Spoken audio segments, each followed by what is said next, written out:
사주에서 겁재라는 글자요. 왠지 이름만 들으면 좀 뭐랄까 재물을 겁탈한다 이런 느낌 때문에 부정적으로 생각하기 쉬운데요.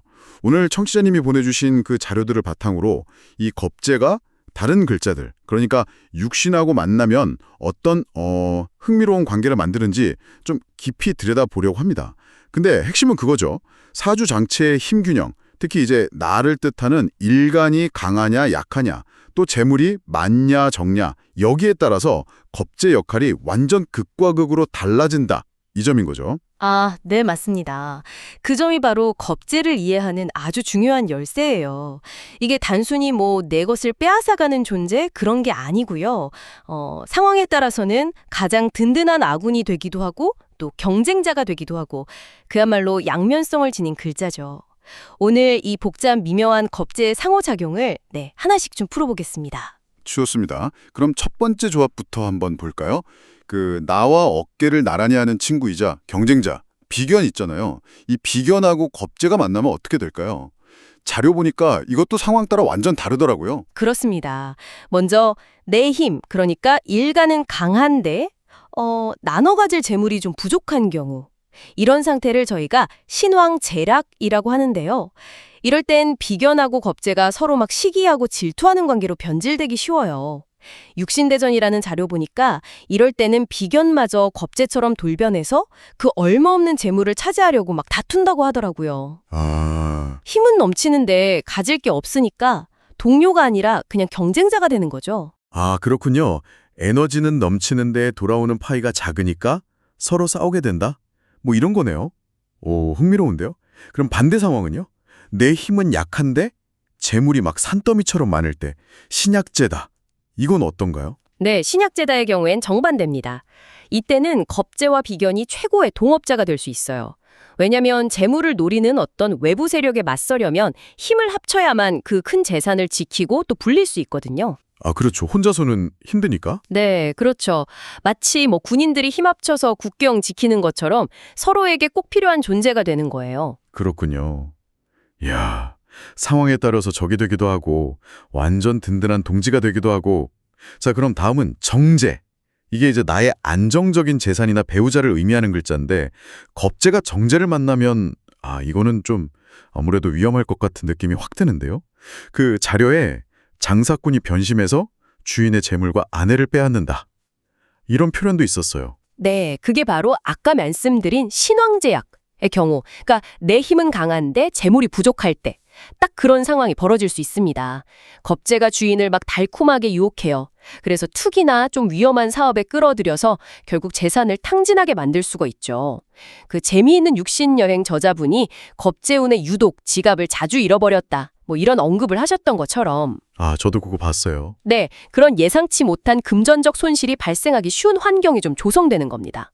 겁재의 그 충동성이 부정적으로 발현되는 거죠. 그럼 이것도 반전이 있습니까? 내 힘이 약하고 재물이 많을 때, 신약재 왕일 때는요? 네, 당연히 있습니다. 신약제왕의 경우에는 또 정반대의 모습이 나타나요. 재물은 많은데 내가 그걸 스스로 지킬 힘이 부족할 때잖아요.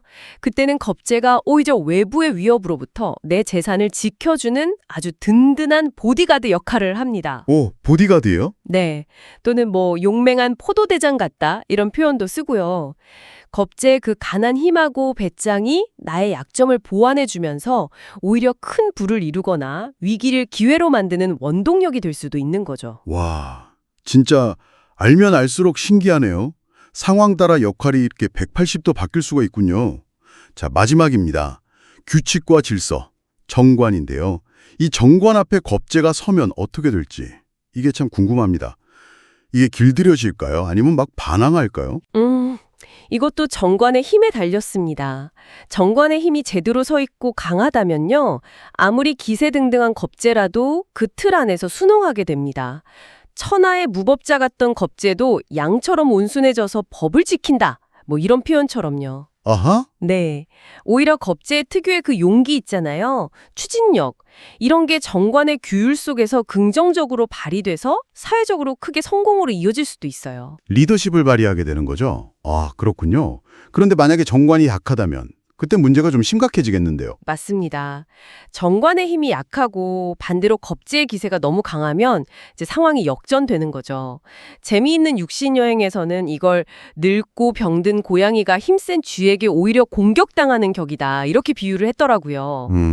즉 정관이 겁재를 통제하기는커녕 오히려 겁재한테 휘둘리거나 심한 경우에는 겁재랑 야합해서 불법적인 일에 연루될 위험까지 있다. 이런 경고입니다.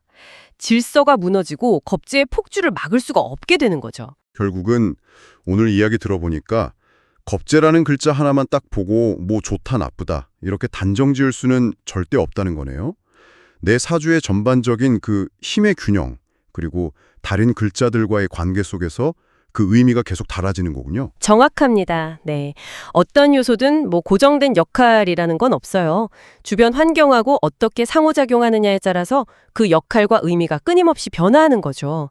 이건 비단 사주뿐만이 아니라 우리가 세상을 바라보는 관점에도 참 중요한 시사점을 던져주는 것 같아요. 그렇죠. 고정관념에서 벗어나서 관계 속에서 본질을 파악하려는 그런 노력이 필요하다. 그런 뜻이기도 하고요. 네. 오늘 저희가 살펴본 겁재의 정말 변화무쌍한 모습처럼요.